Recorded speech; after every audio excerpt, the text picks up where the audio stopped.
Hey wonderful people, we are on a road trip. I am heading to a place called Waitomo. Waitomo is a little town between Otorohanga and Tikawiti, and it is famous for caves and it is famous for glowworms. So I don't know if I'm going to see glowworms on this one, but there are a few walks I want to do. They do contain a couple of caves, and I'm going to go down there, take some photos, and also this is the first time I'm taking a weekend away where we're going to try out sleeping in the cube to see if this is going to become like a backpacker sleeper type of van for me, so that I can get around even more of New Zealand. So that's the plan.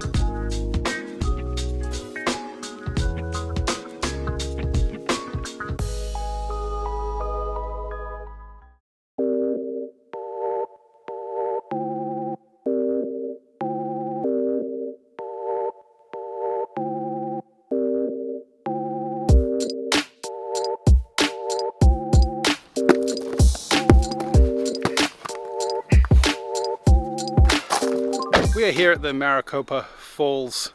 It's like a 10-minute walk from the roadside. I was going to save this for tomorrow, and I, looking at the map, realised it was a lot closer if I just went today. It's kind of magical to be somewhere where you're the only person.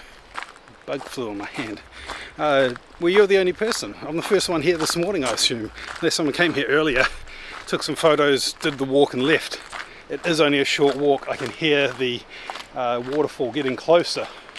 So yeah, if you've got a chance to get out to nature, wherever you live in the world, if you've got a chance to get out and visit some natural area and just enjoy it first thing in the morning before anybody else, highly recommend it. Well, there's a little rest stop here. You can take a rest, just in case 10-minute walk's too strenuous for you, I guess.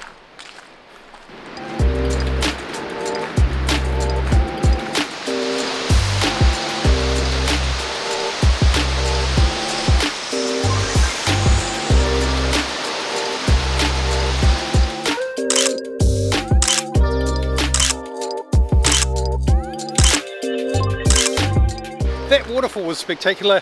Talking to some of the locals, they're saying they'd never seen it like that before in all the times they've visited. So I think we came on the right day. We had some rain earlier this week, and this is the first fine day after several wet ones. So I think we've come on the right day. It's awesome.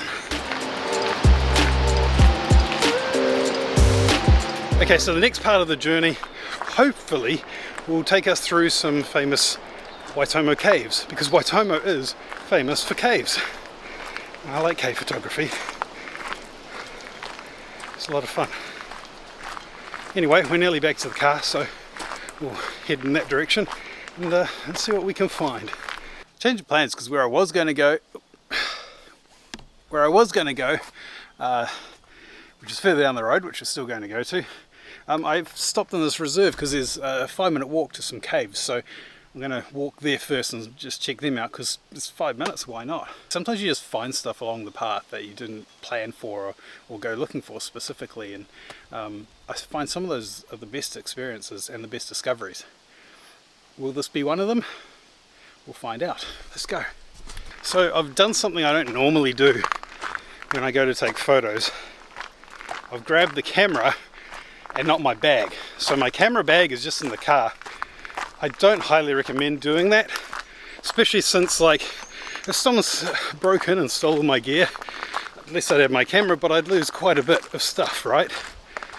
That's one reason. The other reason you don't want to ever do that, despite what I've just done, is that you could get somewhere really cool, need something, and not have it.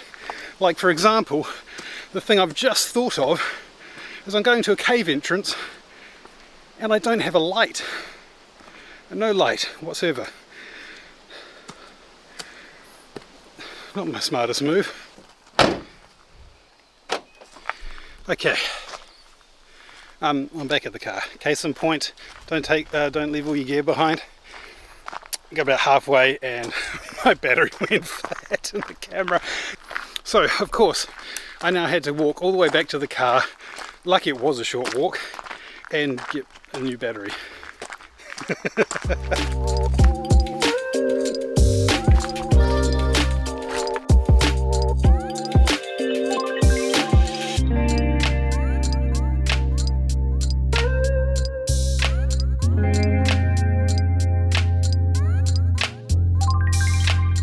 So I made it to the cave. There it is behind me, right there. Fortunately, as you may be able to see, there's proper walk paths, so it makes it nice and easy to explore safely. So we're going to go have a look inside and see if we're able to actually photograph anything. But fortunately for me, I brought along my little friend, the Aputure MC light, so hopefully this little guy is going to help me take some shots that I wouldn't normally be able to get. This is going to help. It's going to help light me up anyway as I come down these stairs and try not to fall to my death. Oh. There it is.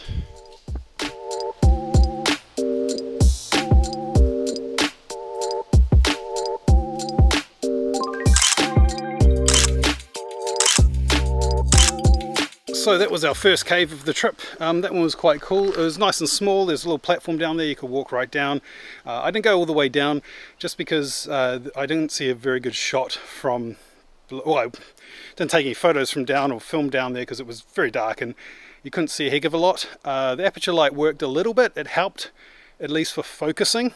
But then long exposure, of course, beats anything else.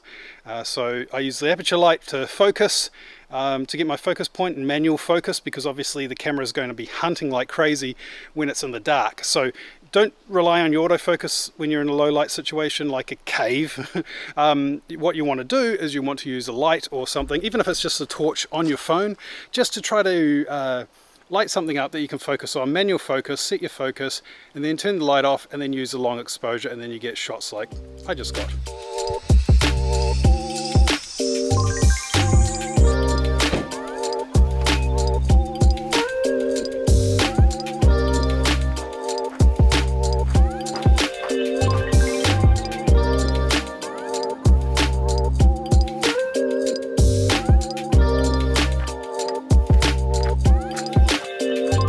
So we're going to see what is described on the sign as a natural bridge.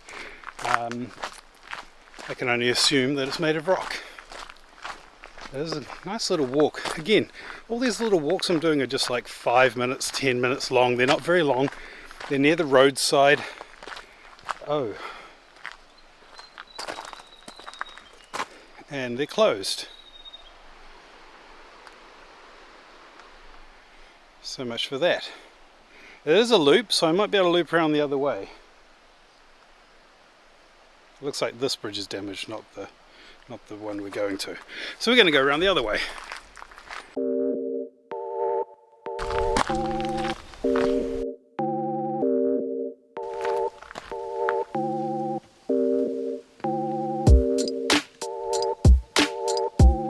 Sometimes when you're on these walks, you do cross over into somebody's farmland. There's usually a trail to follow. Stick to that trail, be respectful. You're on somebody else's land when you do this, but you should be fine. You'll see a lot of rocks and fields around here, like this. Lots of rocks. And they're all volcanic rocks, so if you get in close, you can see some of the texture and detail right on in the rock, which is really cool, and it can be really fun to photograph as well because you get lots of nice textures and things like that. When you are going for a bit of a ramble through places to try to get to the spot you want to photograph, don't make sure you stop and smell the roses, or rocks in this case.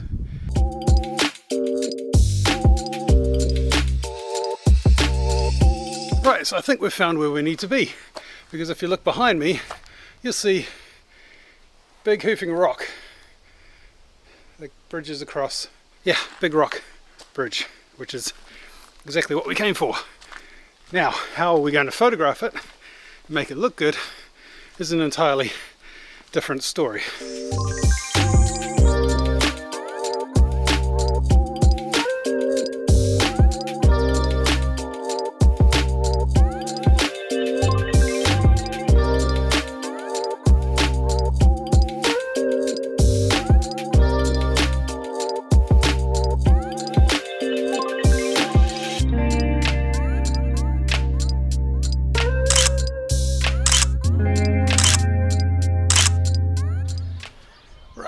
So we're at the campground now. It's the evening. I've actually just had a bit of a nap in the cube. So if I come back here, you'll see it's the cube where we're going to be sleeping tonight. And let me give you a little bit of a van tour, as it were. At the moment, I'm still can't really see that. I'll go around the back and show you. I'll show you the front first. So around the front, for insulation, I've got my cover on the front window, and I've also got windows for the backs and the sides, which you'll see when we get there. In the front, I've got essentially my cupboards. So I've got my chili bin here with some ice, and I've got my food storage over here as well. So essentially I turn the whole front seat, bench seat, into storage, and that's how that's where I keep my food and everything like that. Up front where it's out of the way, and it's all just in bins, so I just grab it, throw it in the back tomorrow when we're ready to go. In the back, this is a bit folded up, but you can see there I've got the bed here. I folded it up just for now so that it's out of the way, because when we come around the back and open up the back door, which fortunately is going to shelter me a bit from the wind tonight, because I'm getting a bit of wind off the through the valley. I'm actually currently set up ready to do my dinner. So I'm going to cook dinner here on my little table with my little gas cooker, and tonight we're having creamy mushroom tortellini. Got some beans for a snack too. So we'll see how that all turns out.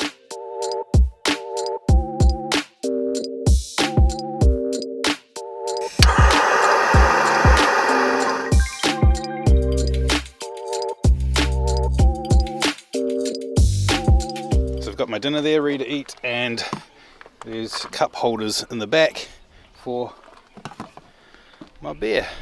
So first night in the van. Cheers.